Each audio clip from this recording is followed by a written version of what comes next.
السلام علیکم ورحمۃ اللہ وبرکاتہ۔ وعلیکم السلام ورحمۃ اللہ وبرکاتہ۔ پیارے بھائی، آپ کیسے ہیں؟ الحمدللہ، میں خیر و عافیت سے۔ پیارے بھائی، میں آج قرآن کے متعلق آپ سے کچھ گفتگو کرنا چاہتا ہوں۔ جی بالکل بھائی جان، یہ تو بہت خوشی کی بات ہے۔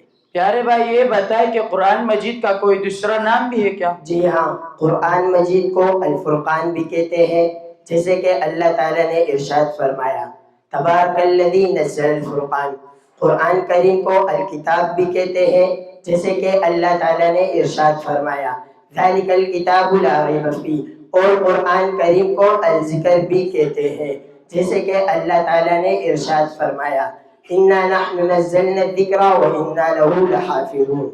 پیارے بھائی، یہ بتائیں کہ قرآن مجید کی آیات سے کیا مراد ہے؟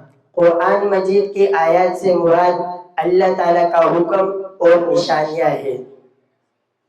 اچھا، یہ بتائیں کہ قرآن مجید نازل ہونے کا کیا مقصد ہے؟ یہ بہت ہی اچھا سوال ہے۔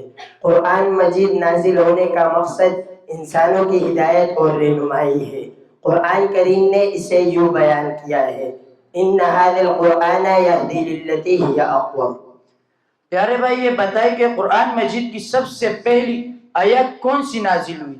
سورۃ العلق کی ابتدائی 5 آیتیں، اقرأ بسم ربک الذی خلق سے لے کر علم الانسان ما لم یعلم تک۔ پیارے بھائی، یہ بتائیں کہ قرآن مجید کی سب سے بڑی سورت کون سی ہے؟ قرآن مجید کی سب سے بڑی سورت سورۃ البقرہ ہے، اور سب سے چھوٹی سورت کون سی ہے؟ اور سب سے چھوٹی سورت سورۃ الکوثر ہے۔ پیارے بھائی، یہ بتائیں کہ قرآن مجید کتنی سورتوں پہ مشتمل ہے؟ قرآن کریم 114 سورتوں پر مشتمل ہے۔ ذرا یہ بتائیں کہ قرآن مجید کی ترتیب کیا ہے؟